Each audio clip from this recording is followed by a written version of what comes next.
Good morning. Good morning.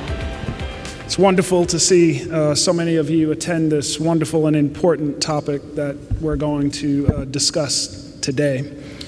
It is really my pleasure and honor on behalf of the AAMC to welcome all of you to the release of this, again, important report, Altering the Course, Black Males in Medicine. Now, I want to say this is a groundbreaking report, but for most of you, you recognize that we've known about this issue for a long time. Okay. So, I've been thinking a lot about the word justice and fairness and racism and a bunch of other isms. And that got me to really recognize why this report is so important. It's an odd phenomenon to be sitting here in front of you today, to be really pleased on the one hand to be releasing this important information, but to be extremely disappointed and deeply concerned by the data that's in this report. The highlight you can all see in the report, we have 542 black men in the first year medical school class, 1978. And in 2014, we had 515 black males in the first year medical school class. Over 37 years, we have had a decline. What's interesting is we've all witnessed seemingly daily the killing of unarmed black men, and most recently the odd death of a black woman in Texas while in police custody. Most of you know that this has been going on for a long time in our country, but we are all outraged today because never before in history have we had the ability to witness these tragedies with our own eyes because of our cell phone cameras and the body and dash cameras that police have. We are shocked, outraged, frustrated, because what we know has been going on is now available for all the world to see. And we are awakened to the lack of humanity in which our brothers and sisters are being treated. We argue for justice, fairness, equitable treatment by law enforcement, and in fact, the NAACP currently is marching from Alabama to Washington, D.C. to raise awareness about this issue. So as I said, that got me thinking a lot about justice. What is justice? Is it the freedom to drive my car, get pulled over, and not get killed? Well, yes, but that's an extremely low bar for justice. It must be more than that. I was recently talking to a few of my close friends about this issue, and we started to talk about justice. And one said to me, "Have you heard President Obama's definition of justice?" And I hadn't heard, but apparently recently, at the NAACP national meeting, Obama defined justice as this: justice is not only the absence of oppression, it is the presence of opportunity. I really love this new, old Obama we have. Let me say that again. Justice is not only the absence of oppression, it is the presence of opportunity. So I submit to you today, we need justice for our black boys. We have to be as outraged, appalled, and willing to march to get improvement of educational opportunity for our black boys. It is logical to believe that talent is universal. It is illogical to believe that opportunity in this country is equitable. This report is meant to be the window in to the slow death march of opportunity that is occurring for our black boys. This report is your dash cam. We can no longer say we did not know. Now we all know. The time to act is today. Every medical school must redouble their efforts to increase both the pipeline of black male talent, but also fully examine their admissions processes to make sure that talented black males are not being pushed aside. This report is the first step in a partnership with the AAMC and the National Medical Association. And let me say how pleased I am to be working with the NMA and this partnership, how effective this partnership has been. The purpose is to redress these inequities that we see. We'll be developing an agenda for black male opportunity and partnering with My Brother's Keeper, the White House initiative to empower boys. I ask that you all stay tuned. And I want to make a personal plea to the members of NMA. I would ask that every one of you, because I know the first question is, what can I do? First thing you can do is call your alma mater, call the dean of your medical school, and ask how they're doing when it comes to black males. Ask how they're doing when it comes to diversity. Second thing I would ask you to do is to call and say you're willing to make a donation to support pipeline efforts. Or maybe if you're making donations to the general fund, maybe you either, there are a couple of deans and university presidents don't want me to say stop giving that money, but I would say redirect that money to efforts that are critically important, so it might not just go to the general fund, but specifically go to new initiatives or existing initiatives that we know work. With that, I'm going to turn it over to my partner and colleague and friend, Dr. Sanders, to address you from the NMA.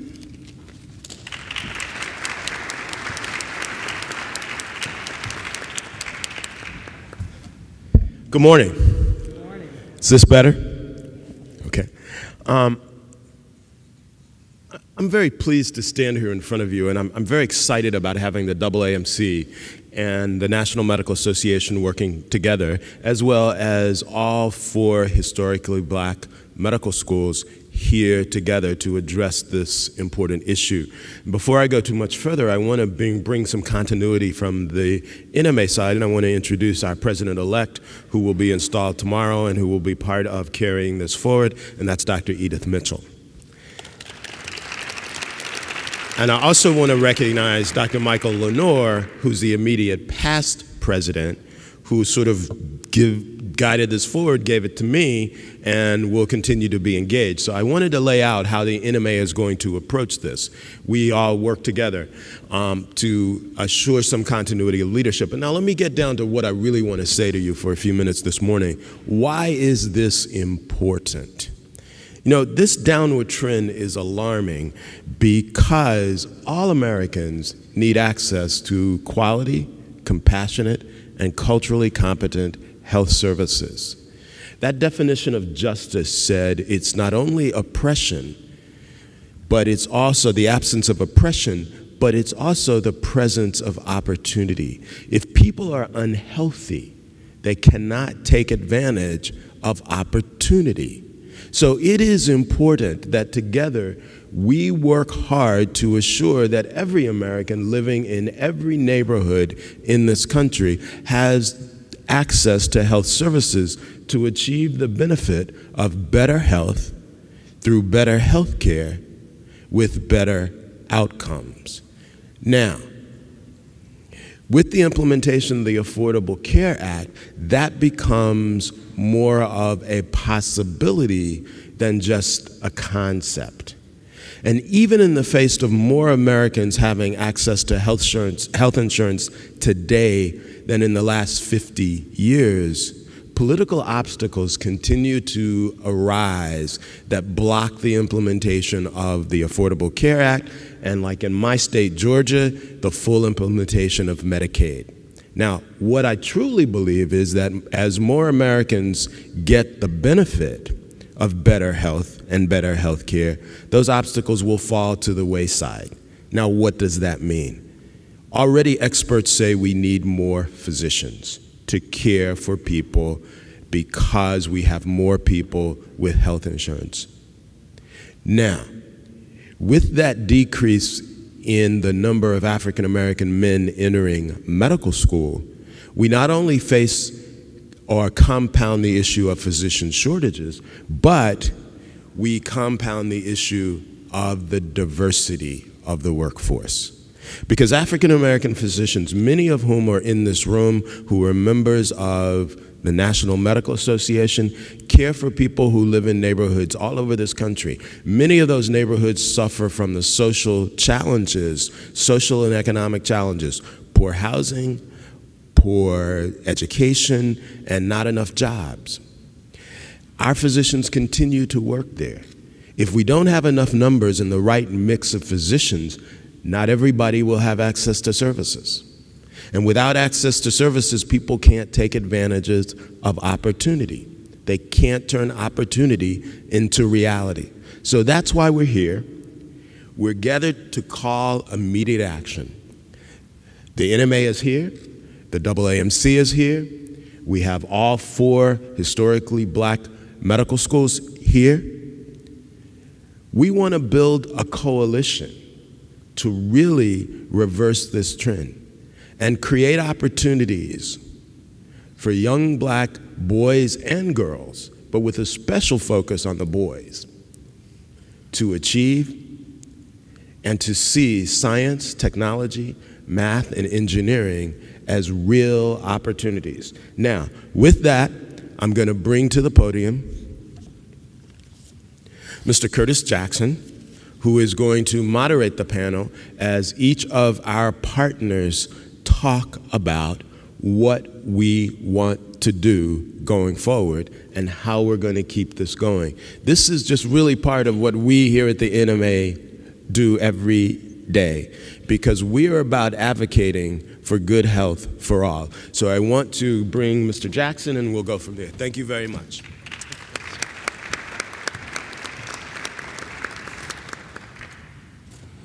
Thank you, Dr. Sanders. For those of you who were expecting 50 Cent, I'm sorry. Maybe you weren't, in which case, we're okay. First, I'm honored to be here among you. It's a very important topic, a very important issue. I might be sitting out there with you, but for organic chemistry, so we'll take with it. These jokes aren't going to get any better, folks, so you might as well. Thanks. In any case, anytime we're talking about any crises as it relates to African Americans and in particular black males, especially in light of recent events, it's important that we have discussions like this, so I'm very, very pleased to be here. And with that said, let's go ahead and introduce our panel this morning. Dr. James E.K. Hildreth, Meharry Medical College. Would you please just wave, Doctor? There we go. Dr. Hugh E. Mighty, Howard University School of Medicine. Dr. David Carlisle, Charles Drew University. And last but not least, Dr. Valerie Montgomery Rice, Morehouse School of Medicine.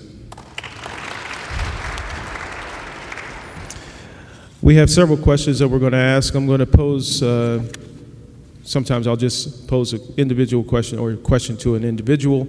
At other times, please, as panelists, feel free to expand upon or expound upon anything else that you want to bring up or any topic that was brought up by one of your colleagues. All right, with that said, what specific actions, and I'll start with you, Dr. Hildreth, what specific actions has Meharry taken to deal with this current crisis? I was saying that at Meharry we do pretty well in getting African American males enrolled. We have a class of 105, and this year we had 39 black males in our class, which is pretty good. One of the things that we try to focus on are summer programs to bring students in to get exposed to medicine and medical research. We also do a lot of individual outreach by the faculty, but from my perspective, this is a pipeline issue, and we have to be able to get more undergrads and high school students interested in medicine and then give them the right leadership and mentorship to keep them in the pipeline. Because I think that the pipeline issue for me is probably the most important thing we can be focused on. Dr. Carlisle. Well, good morning, everyone. You know, at Charles R. Drew University of Medicine and Science, we are, of course, the only historically black institution west of the state of Texas offering health professions degrees. And in California, the size of the African American population is such that the state is plagued by significant disparities in health and access to health care. Our responsibility, of course, is therefore to do what we can to improve access to educational opportunity in the state of California. And we're doing this in several ways, but I do want to share a historic anecdote with you. When I first became president some years ago, 4 years ago, we had no African American males in our first year medical school class. I want to congratulate our interim dean, Dr. Daphne Calmes. Dr. Calmes, could you stand up? After her leadership, or because of her leadership, We've been able to increase that number substantially at our medical program. But I do want to underscore the role of scholarship support. This was brought up recently already. And under the work of our advancement Vice President, Angela Minifield, and Vice President Minifield, could you stand up also? We've been able to secure major scholarship support to recruit African American men into our medical program, and we've been successful at doing so and intend fully to continue that success. But I do want to comment on the word opportunity, and thank you for introducing that word. Opportunity at the maybe the last stop of the pipeline is a target for us. Our university has had pipeline programs for most of our 49-year existence. I do want to quote my predecessor, our previous board chair and current president of Wayne State University, Dr. Roy Wilson, who said that pipeline programs are in our DNA. We have our Saturday Science Academy, other high school programs that have worked successfully in bringing students into medical school. Some of our current medical students are graduates of our Saturday Science Academy, started in kindergarten. And we intend to continue this through two programs at Charles R. Drew University. The first, and this comes directly from our Board of Trustees, is a major expansion of our medical education program. We're not sure how we're going to do this yet, but we want to go beyond our 28 students per year entering class. But the other thing that is probably even more significant for us is an expansion in our undergraduate program. We currently matriculate about 20 to 40 undergraduate students every year. We see an opportunity as kind of a last stop in the educational pipeline into the health professions to increase our undergraduate enrollment at CDU to well over 300 to 500 students, thereby providing significant increases in educational opportunity on the road to the health professions for students from underserved and underrepresented communities, not just in California, but throughout the United States. And when you look at the chart that's on page 33 of this report that has come out of the AAMC, at some point, I would like to see Charles R. Drew University among those top 10 institutions in the nation producing African American males going into the health professions, specifically medicine. Thank you. Thank you, Dr. Carlisle. Dr. Rice, I'd like to talk about best practices. What are you doing currently and in previous roles to address this issue? Good morning. Thank you to the AAMC and NMA for convening this opportunity for us to have this discussion. You know, one of the things that I think that this report has done for us is frame the problem. Many of us knew it, but it has framed the problem such that we can have a national conversation. But the significance of this is really going to occur what happens regionally and locally. And when we look at Morehouse School of Medicine, our best practices have been continuing the education touch points along the entire spectrum. So we have programs that start in K through 4, 4 through 8, 8 through 12, and then multiple programs at the high school level, programs in the post-bac. So our post-baccalaureate programs, we turned it into a master's in medical science because we understood that in that first year, some students may still not be ready, but they may need that additional second year. And what I'm proud of is that we are now beginning to see students who matriculated in our Vivian Thomas program, which is a high school program, and now they're in our entering class and they're in some of your medical school classes. And that's all well and good, because if you go to every medical school in this country, they will tell you that they have a pipeline program. And their pipeline program has great success for their little small cohort of students that they touch. But where we're really going to make a difference is externally. And I have the fortune of co-chairing the task force of the Council of Deans that we're looking at this. And our goal over the next year is to identify those programs that are scalable and reproducible at our different institutions, and then to select 1 or 2 or 3 of those programs and try to implement those programs across all of the medical schools in this country, so that we will all be doing some of the same work, using the same evaluation tools, using the same metrics, such that we can understand how successful these programs are. And we are going to target black males because we know that this is where we have the largest gap. So best practices are good, But really the best practices are those that are scalable and that are reproducible and that have metrics and evaluations that lead to the desired outcome. And that outcome is for us to have black males entering medical school at similar or greater levels than that of its population. Thank you. Thank you, Dr. Rice. Dr. Mighty is a representative, of course, of Howard University Medical School, but also our nation's capital. What role do you think government, federal government, should play in addressing this issue? Thank you, and I'm not sure I have the microphone. Can you hear me? Oh, now we do. Good, thank you. Well, first of all, it is an honor to be here, and there are two words that I think about. We've spoken about opportunity as being really key to the things that we do, and I remember going back to the very beginning of my own life where my dad gave me two words. One was opportunity. The second one is resources. And resources is what drives that. We can have the opportunities, we have pipeline programs, but what we really need along the way is funding. We need to be able to support these opportunities. We need to be able to support these programs that we have, especially if we're going to make them more available, not only to what we have as pipelines, but our pipelines tend to be driven from the medical schools, if you would, outwards, as opposed to being driven from those mid-grades and high schools inwards. We've got to have better programs that educate our guidance counselors, our teachers in the STEM programs. It's fine to have a STEM program, but it would be good to have a STEM program with folks who understand the medical arena as well and would help guide those students towards us. And to do any of that, we need resources. And I think that's a big role that the government could play, simply because at the end of the day, as we have a shortage of physicians that's looming, as we have a greater need for healthcare delivery, we're going to have a greater need to have those physicians come through. So I think that's a national health problem where the government could play a role. Why is this important? Dr. Hildreth, why do you think this is such a big issue? Shouldn't we be concerned about anyone becoming a physician, regardless of gender or ethnicity? Well, our nation is quickly becoming quite pluralistic, and the healthcare workforce needs to reflect that.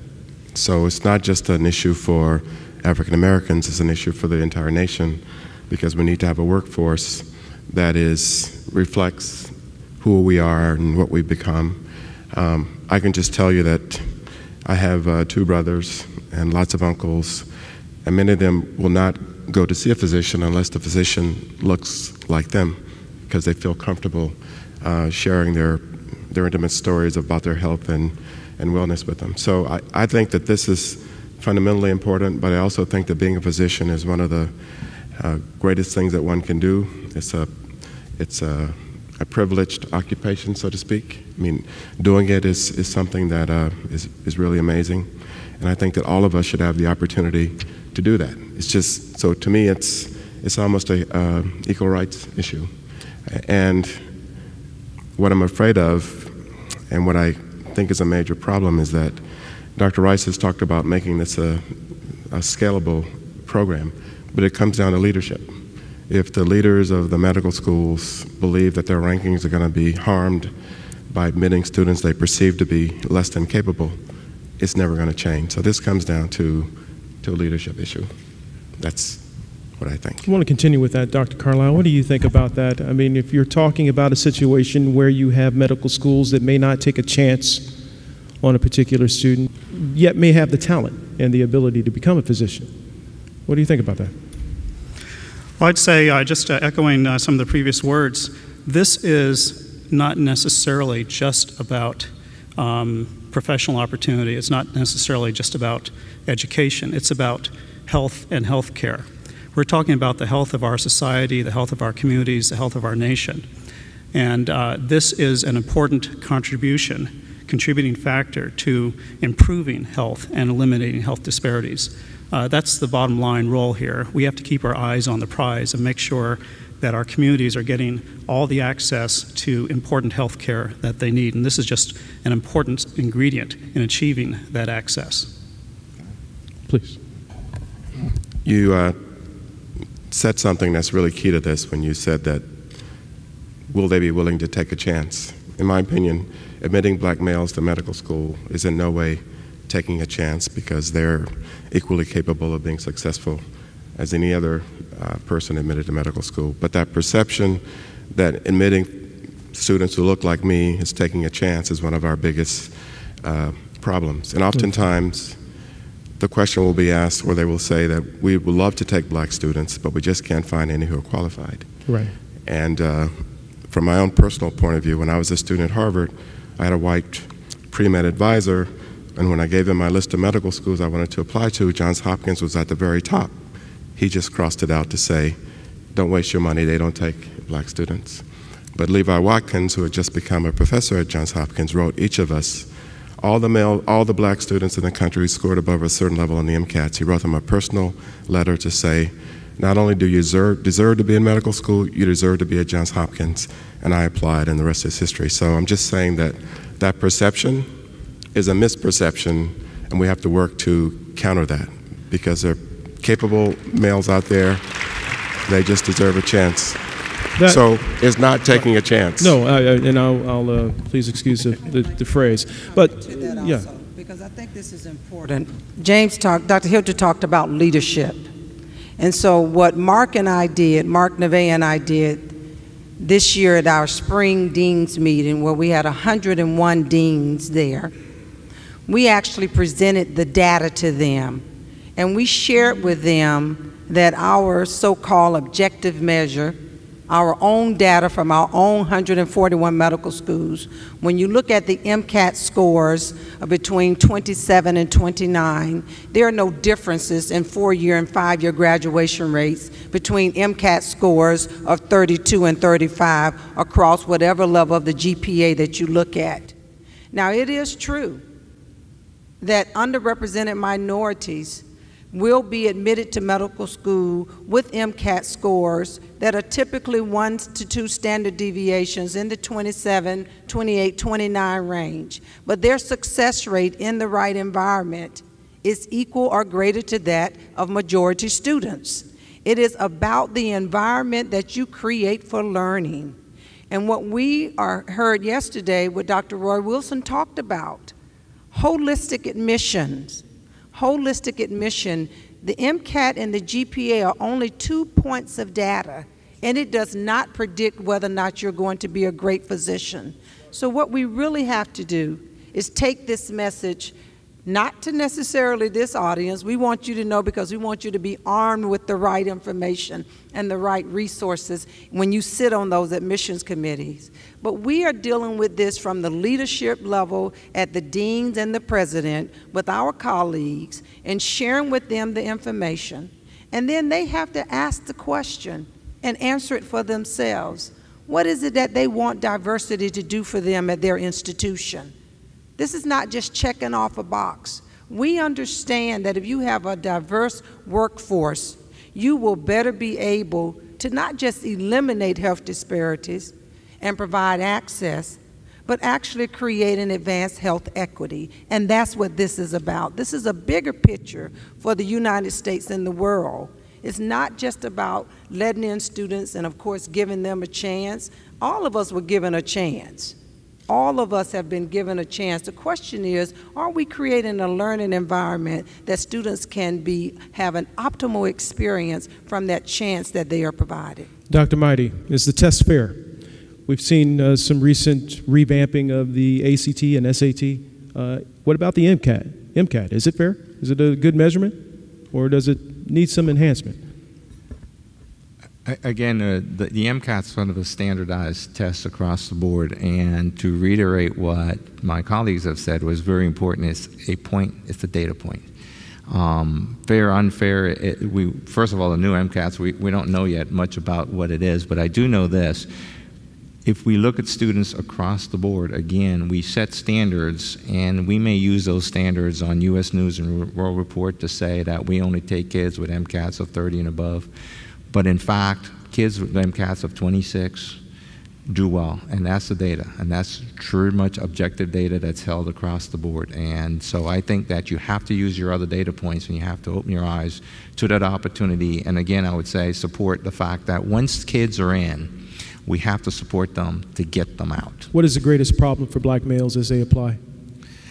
I think one of the biggest problems, and it's funny, this morning, one of the interviews I had on the radio, so a young lady said to me, my son graduated at the top of the class, went to take the MCATs and then bailed out. Confidence. It's a matter of understanding that it is not impossible, although it may be difficult and challenging. You can do that just as well as you could learn to shoot a three-point jump shot, which I can't shoot a three-point jump shot, so I may never try. But you have to understand it is achievable, and that comes from us. It comes from leadership. It comes from us telling these young black men that you can do this and supporting them all the way through it.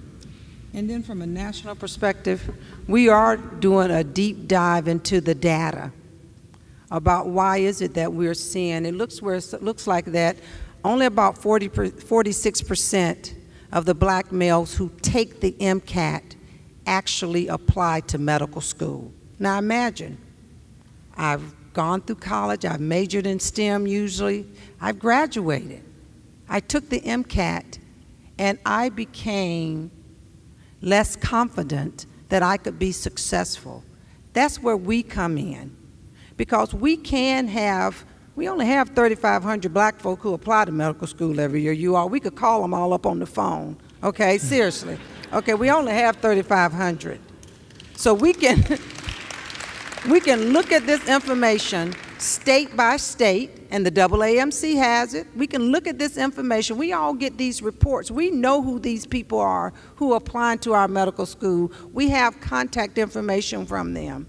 And we can reach out to them and say, okay, what's the gap and what's the opportunity? And so we really are trying to figure out, why is it that only 46% of black males who take the MCAT apply to medical school? That's a gap. We can narrow that gap. We can fix that, you all. It is about confidence. It is about giving them resources to retool themselves such that they will be better equipped for the next time. The last thing I want to say on this MCAT, we have this new MCAT, you all, and we know some things about it, but we don't know all the things about it. And so it is really even more important that we look at it as one data point. And so for you all who are on your admissions committee, you need to look at it as one data point, we ask you, and to look at all of the other attributes that the student has, and then ask your admissions committee and ask your president and your dean, what is it that you want diversity to do for us as an institution, and why is it important? And that should lead to a different conversation of how you evaluate the students that you are actually selecting. Dr. Hildreth, what role does economics play? Wow, why do I get that question? Before I try to address that, I just want to follow up on something that President Montgomery Rice just said, and it harks back to a point that President Woodrow Wilson made yesterday, which is that as long as success is coupled to perceptions of ranking, in other words, many of the schools are ranked by the qualifications of their incoming students, average MCAT scores, average GPAs. So as long as we are coupling the perceptions of success and, I don't know, an outstanding quality school with those objective measures, it's going to be very challenging for us to bump the numbers up significantly, in my opinion. And that's why I think that the point that Dr. Wilson made is so important. As far as the economics of this challenge, I suppose one of the fundamental things about this is that physicians have the capacity through the practices they're involved in to have a significant economic impact on their communities by the jobs that are created, by improving the health of the community and all of this. So I'm not an economist, and so I don't feel qualified to answer this question. My colleague, Dr. Rice, can probably do a better job. She did better in math than I did. So, but I do think, in all seriousness, that by increasing the numbers of black males involved in medicine and healthcare, and I would even add biomedical research, the overall economic impact on us as a people would be quite significant. Dr. Rice?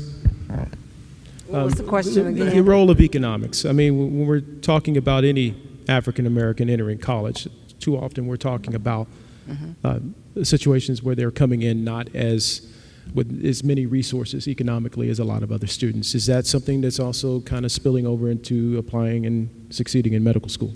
So when we look at Morehouse School of Medicine, our students come in from a household income of around $55,000. The average student who comes to medical school comes from a household income of $175,000.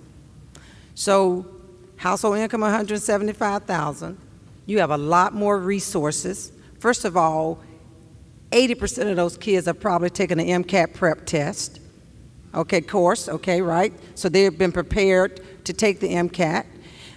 They also have probably had different resource opportunities throughout their life. Many of them have gone to private schools. Many of them have had tutors. Many of them had many resources that prepared them to do well on the MCAT and have a decent GPA, not predicting whether or not they're going to be a great doctor. Whereas these students who come from household incomes of $50,000 maybe didn't have the opportunity to take an MCAT prep course. Perhaps they were these kids who for the first 6 months of their life, they heard about 400 words in their household, compared to somebody who comes from an household income of greater than 100,000, they're going to hear 1,200 words, different words in their household. So when they get to the fourth grade, their reading proficiency is going to be significantly decreased as compared to someone who comes from a household income where they've heard more words, they've had more opportunities. All of those, you all, are milestone competencies that prepare you to become ready to take that test, the MCAT or the GRE or whatever it is. But none of that predicts whether or not you're going to be a great physician.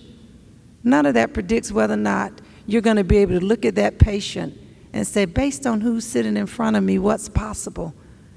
But what it does prepare you to do is to be able to understand people's circumstances, to integrate the cognitive diversity, the experience that people have had, and to integrate in the knowledge that they learn in medical school to become that great physician. So yes, resources matter. Our students leave medical school with greater than $250,000 of total debt. And that is because 80% of them come to medical school with pre-med debt.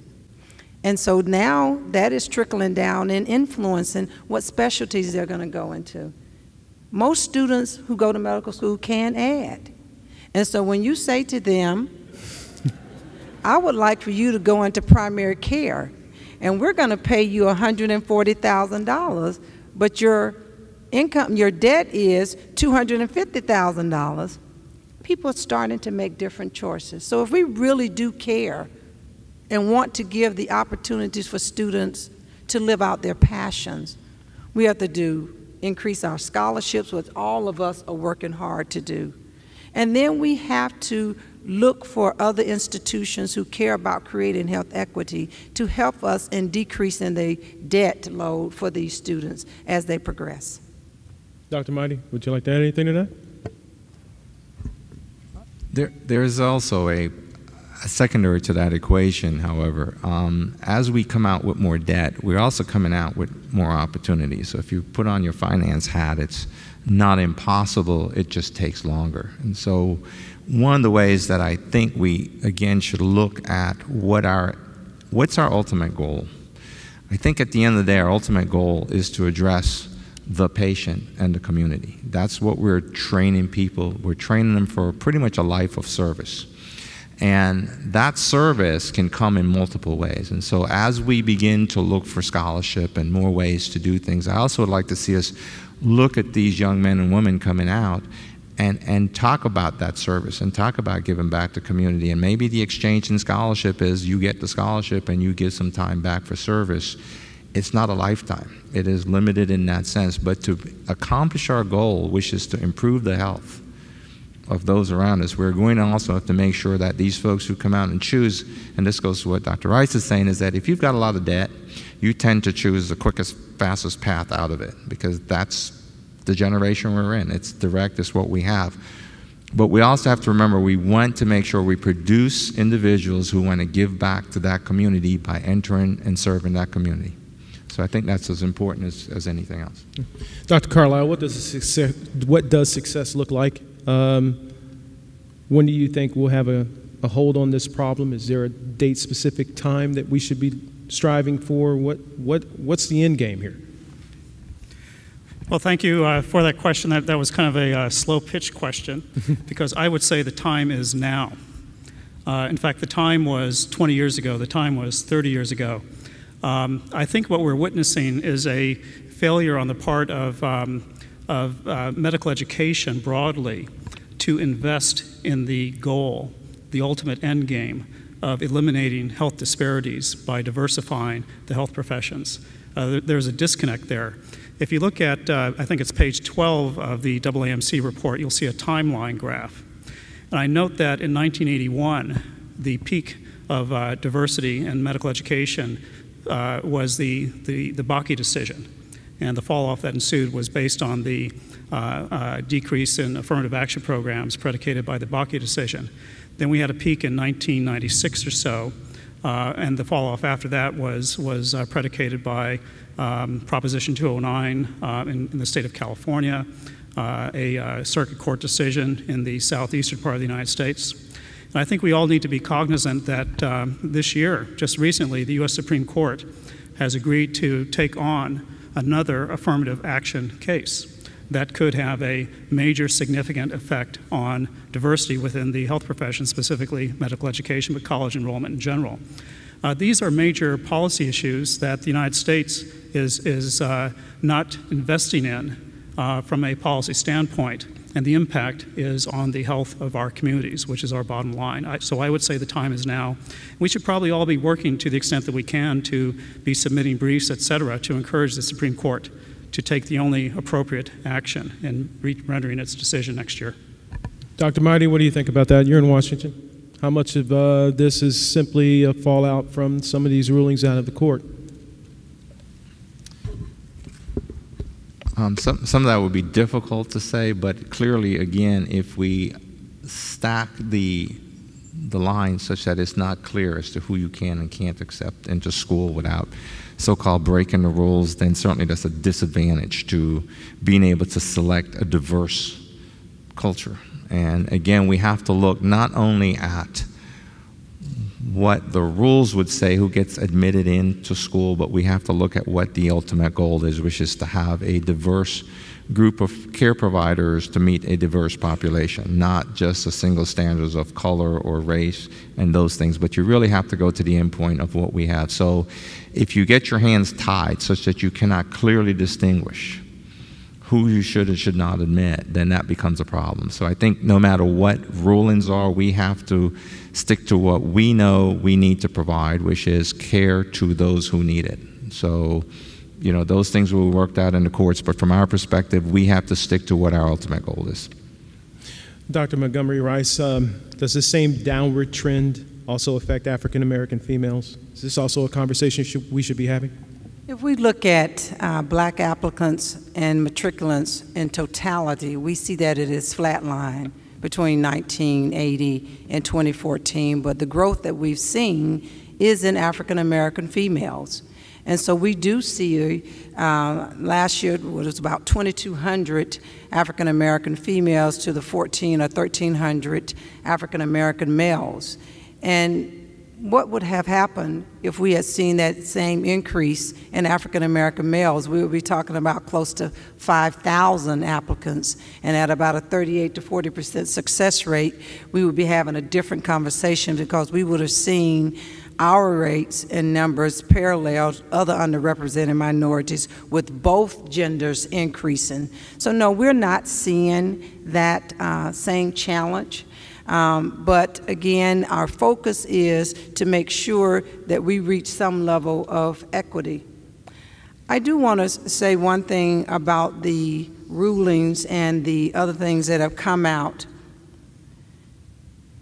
Having the opportunity to sit on the Council of Dean for many, many years now, and on the administrative board, it is easy to have our schools stand behind those rulings, as Dr. Wilson talked about, as a means and a way where they cannot use race or ethnicity as one of the value-added attributes to how in their selection process. There are multiple ways, though, to address this. Because when you look at Morehouse School of Medicine, based on our mission, our reasons why we were founded, our goals, the fact that students are underrepresented minority is an added value attribute. Because we know, and we have the data to support, that those are the students who are going to go practice in those underserved areas. We know that those are the students who are going to go make a difference in the lives of those communities that we care about. We see the same thing with rural populations. When you go out and you look at some of the other majority institutions, they have those same value-added attributes for their rural populations, because they believe and they have a responsibility as a state institution to ensure that they have healthcare providers in that area. So we cannot allow these rulings to serve as a barrier to us doing what is right. And what is right is educating and training the healthcare professionals that the nation needs. So we need to look at the outcomes from what the nation needs, and we have data to support who those individuals are, the profiles of those individuals who will go and serve in those communities and really practice primary care or those core specialties that really will lead us from cataloging health disparities to creating health equity. Dr. Hildreth, you touched on healthcare delivery just a moment ago when you were discussing some of your family members. I know also that I tend to feel a little bit more comfortable if I'm talking to someone who looks like me. How important is this just to the overall health of the Black community? Well, I'm a male. I've been Black my whole life, and this is something that's deeply personal for me. And there's one other issue I want to bring up that must be sort of the elephant sitting in the room, and that is the issue of implicit bias. That is why probably only 2% of the faculty at medical schools in this country are Black. It's known, widely known, now at least from some of the studies done at Harvard and other places, that implicit bias is influencing the decisions that are being made in terms of who we hired and why we hire them. And I think that the reasons for that are complex and probably more extensive than I have time to discuss, but I think the issue of implicit bias and the fact that when I walk into a room, there are going to be certain assumptions that are made about me, my skills, my knowledge, my expertise that have to be stated because it's a fact. Oftentimes when I was in my laboratory, and I have graduate students, and at the time 3 of them were white, and these were obviously young men in their early 20s. I'm in my early 40s, and the people walk into the room, they assume that I'm the technician and my student is the PI. So what I'm saying is that the issue of implicit bias is real. It exists across the population of our country. It influences all kinds of decisions, and I think it's one of the reasons why people feel maybe more comfortable interacting with a physician who looks like themselves. But more importantly, this gets back to my earlier point about leadership. Until the leadership of the medical schools, and there's 140 plus of them, decide that this issue has to be taken on, in my humble opinion, we're not going to get very far. Thank you, Doctor. The implicit bias goes all the way up to that level. Okay, we're going to open the floor to questions, and I think we have one here. Tell us your name, sir. Thank you. I guess I have to qualify myself based on what you had said, that what my credentials are before I go into saying this. One, I'm a first generation graduate from high school, from my family, college, also medical school. Also, what's more important about that, even though I went to medical school, before I got there, I had a gun to this head, a gun to that head, a gun to the back of here. I've been stabbed, I've been cut. I'm from the streets of Harlem and also for Detroit. And yet, I was also Michigan's healthcare hero for 2012. I published in the American Journal of Gastroenterology, and I am a Black man, genetically born that way.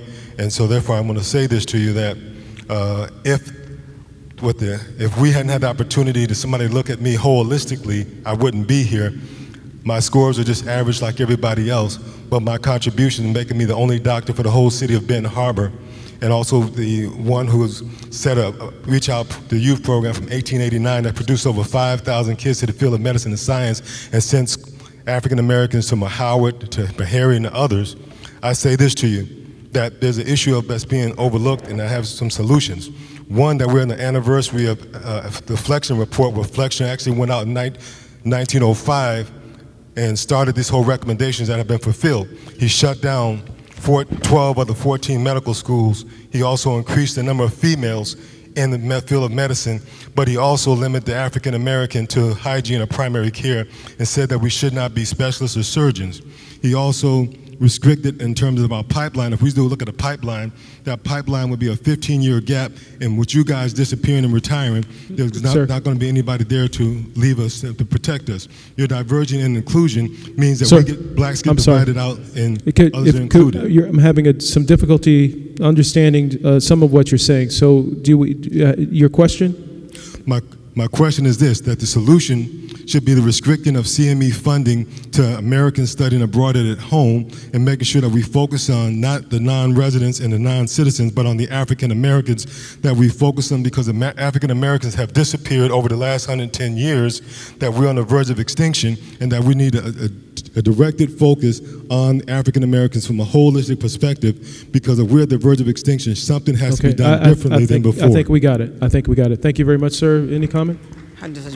So we again agree with you and understand that the approaches that we are taking to looking at medical school applications and the holistic approach, we also need to do that in GME, graduate medical education, and we need to tie it to funding. I think I definitely have an opportunity from some of the roles that I said, the other deans, the other presidents in our conversations. Okay, that was a bird. Okay, to make sure that we definitely bring this forth. I think it is an appropriate idea, and we hear you. Gotcha. Next question. Jewel Crawford, Morehouse School of Medicine, where I teach community health and also lecture on social determinants of health. And first I want to commend M.D.M.B.A. for this important topic that's really near and dear to our hearts. And I also want to commend our leadership at Morehouse School of Medicine, Dr. Montgomery Rice, for her dynamic leadership in this area. So my concern is that our students go into the communities and into the schools, and what we're finding is with the children, we have a litany of problems. You know, some children can't see, some can't hear, need glasses, low blood sugars, asthma, no medication. You know, there's a whole litany of assessment and a need for a medical and mental health assessment. Children are traumatized, witnessing violence, all types of abuses. You know, there's a whole long problem list, and all of us that have worked in family and pediatrics know this list.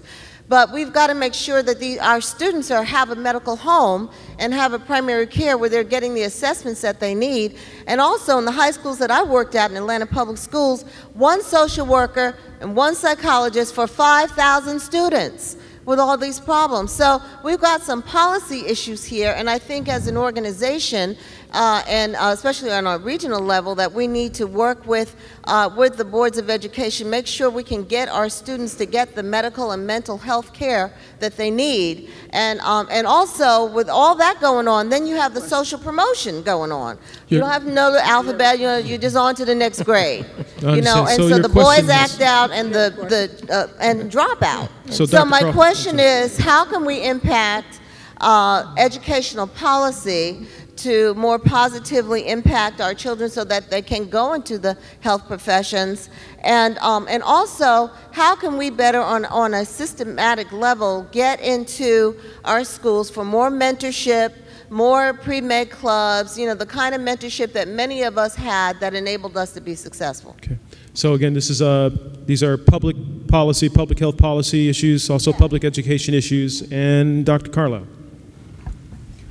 Well, thank you for that question. And, you know, there's, of course, an opportunity here, I think, for everyone in this room, particularly the individuals that are up here on the platform, We have to take advantage of the positions that we have to push the policy agenda in each of these areas. I mean, everywhere we turn, there is an opportunity to address a particular issue that you've so directly pointed out.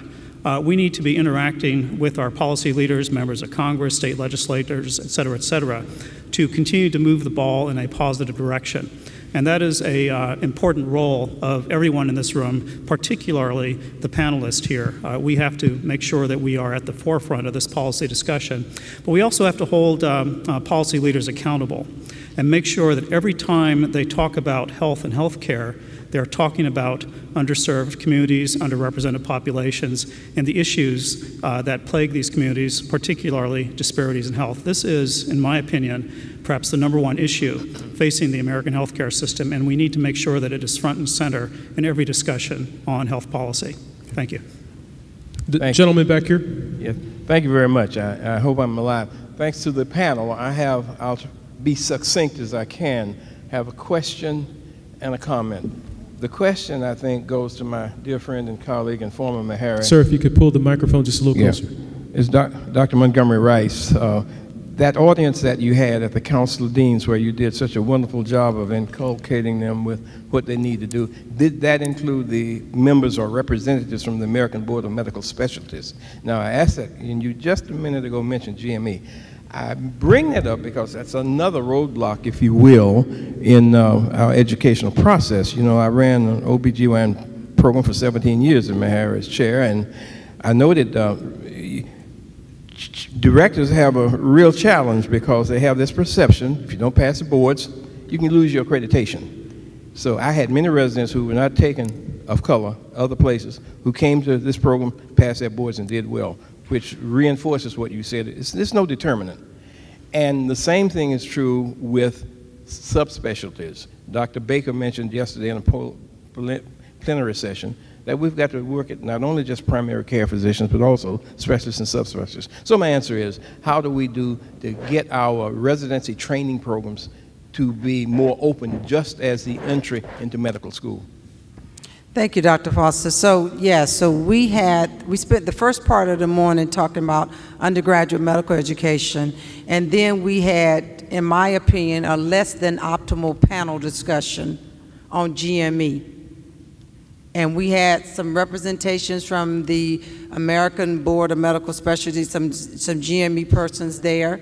And essentially what they said was, when challenged and pushed, is that the board, step 1 and step 2 are cutoff points because they get so many applications, and they could not think themselves out of this box of how to be able to begin to screen all of their applicants, and they use that as a metric. So you are correct. If you do not have a step 1 score at a certain level, you are not even going to get an interview for many other specialties. And so what we on the Council of Deans, we see this as a major problem. And we have another task force that is looking at just this.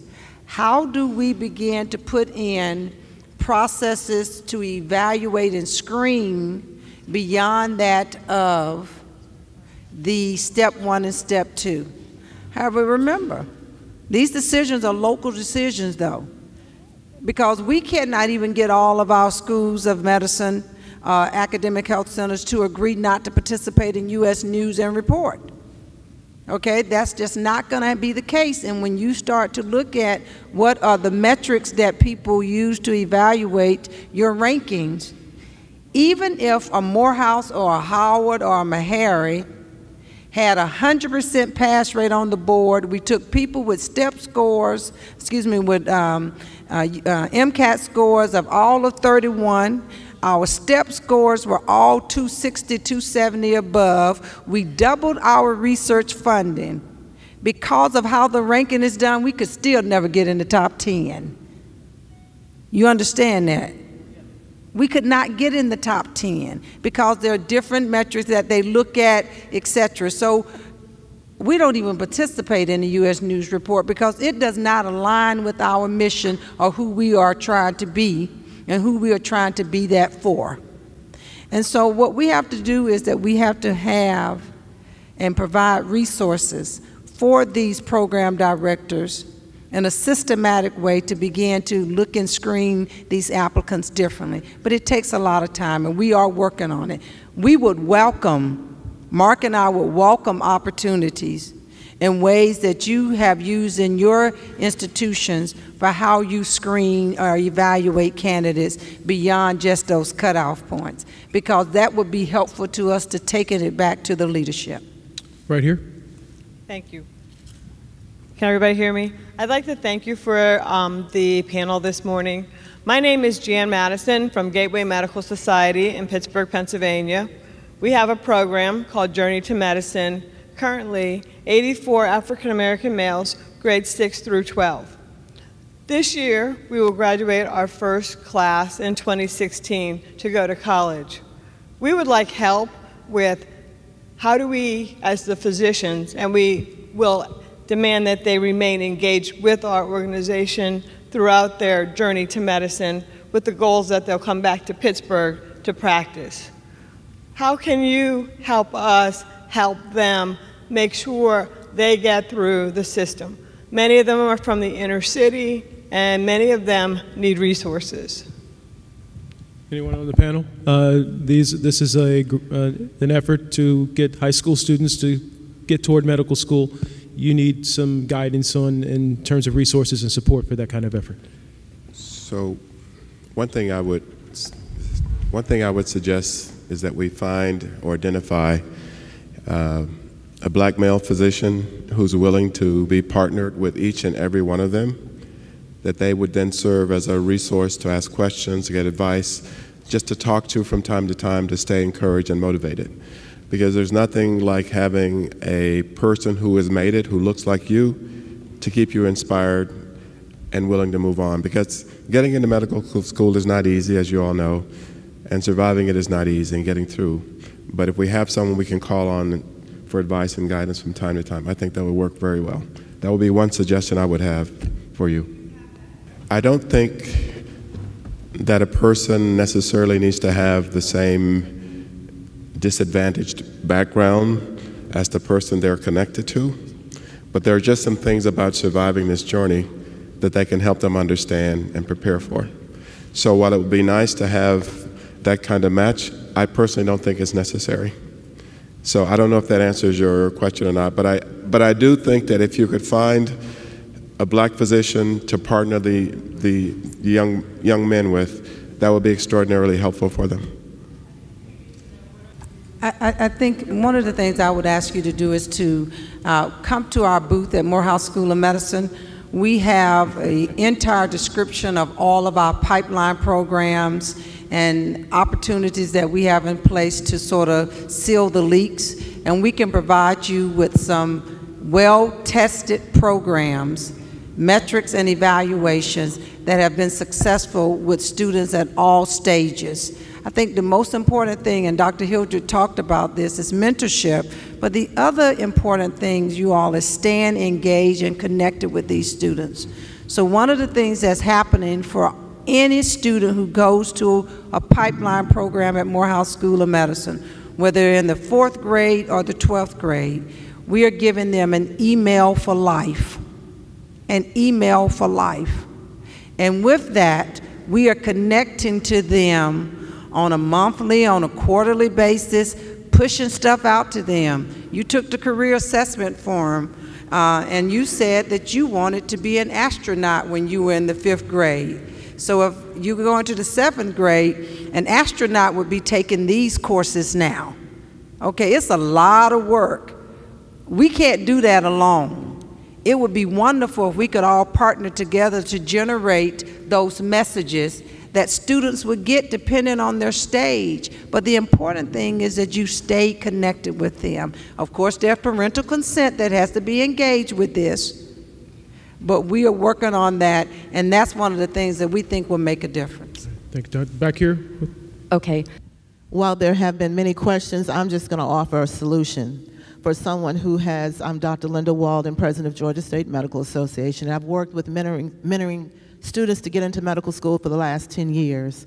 and the success that we have found in rural Southwest Georgia with the Griffin Jordan Medical Society, we reached out.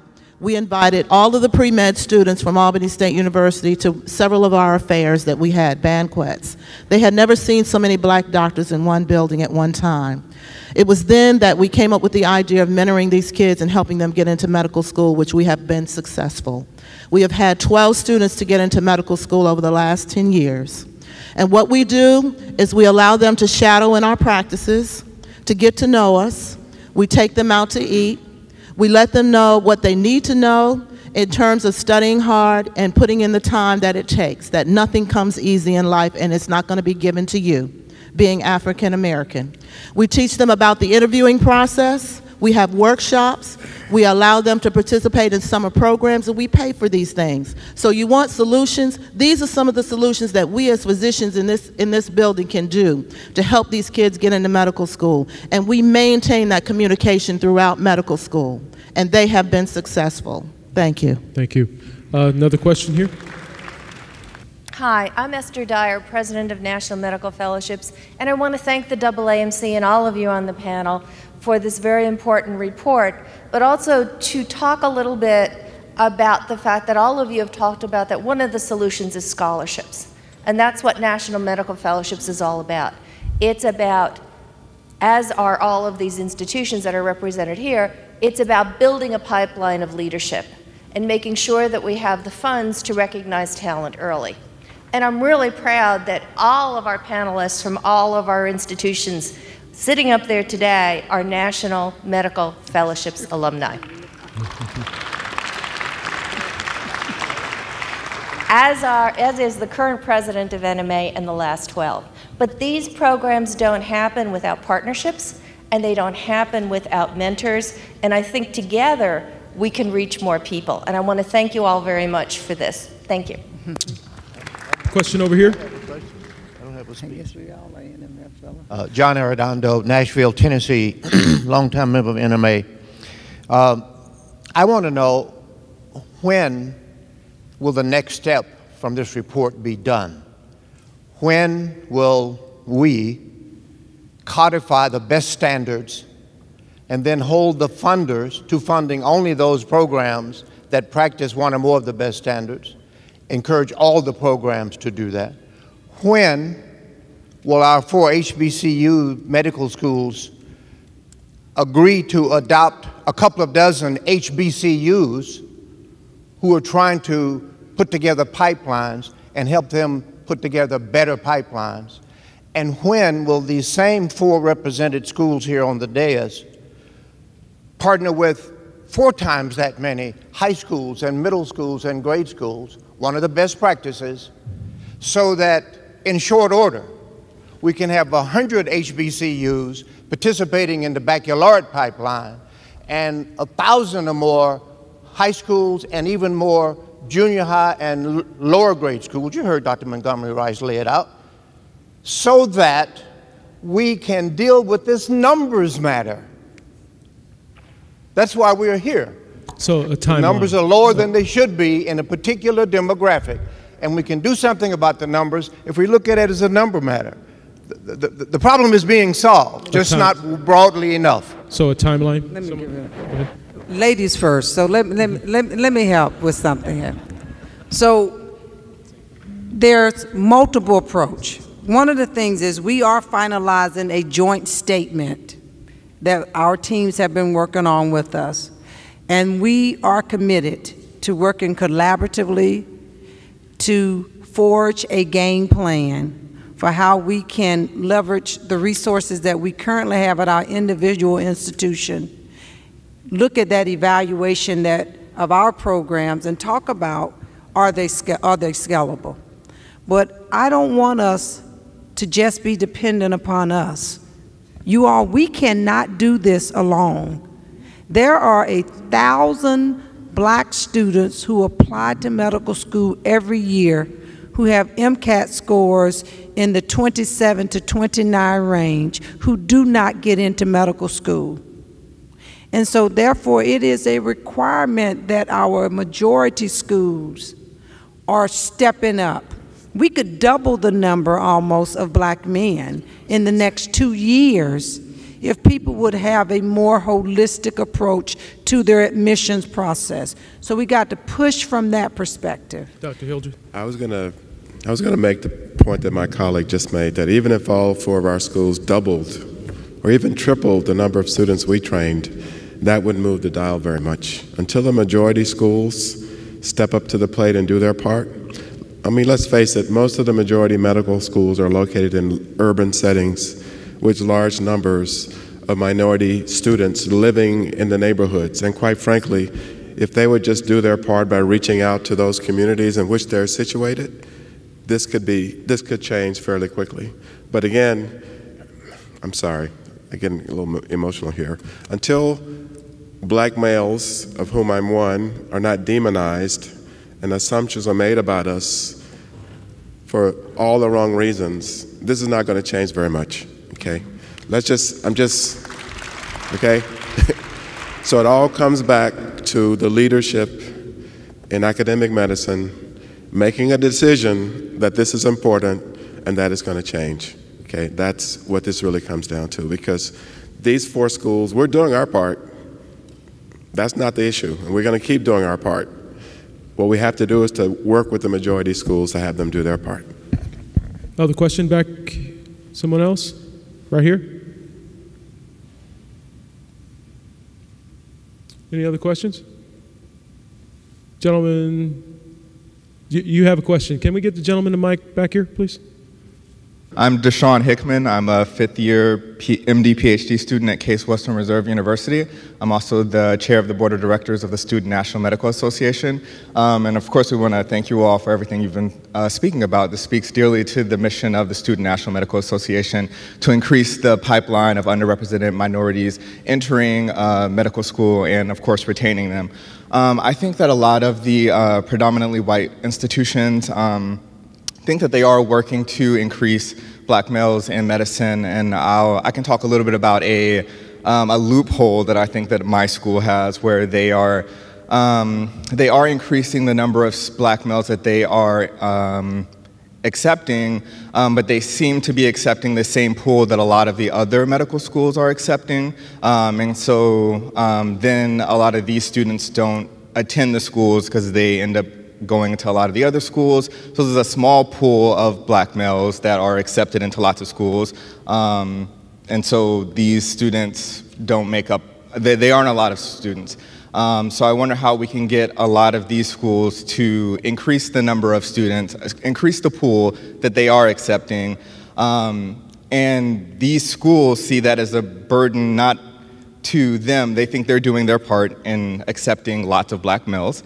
And then they look at the students that are there and say, hey, how can we do better to get the students that we are accepting to come to our school? You know, we think we're a great school. Students, this is your problem. You know, make our school a friendlier place for minority students, which I think is a burden to the students there. They work harder, which then brings up a question of retention for our black students. So I'm going to allow Dr. Mighty to address what you're talking about.